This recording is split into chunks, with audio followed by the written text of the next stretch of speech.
Hi, this is a demo video of our DSGW-021, a 4G router gateway which converts 4G LTE signal to Wi-Fi signal, both 2.4G and 5G.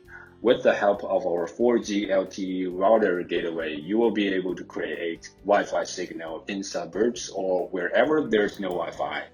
So first, simply insert a SIM card and power it on. Wait until the Wi-Fi light is on.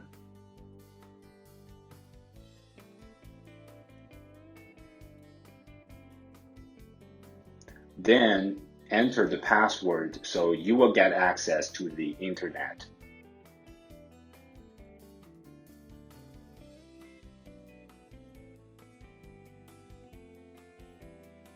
Okay, let's test the Wi-Fi provided by our DSGW-021 router gateway. We simply connect a Wi-Fi camera to the provided Wi-Fi on Tuya and see how the Wi-Fi connection is.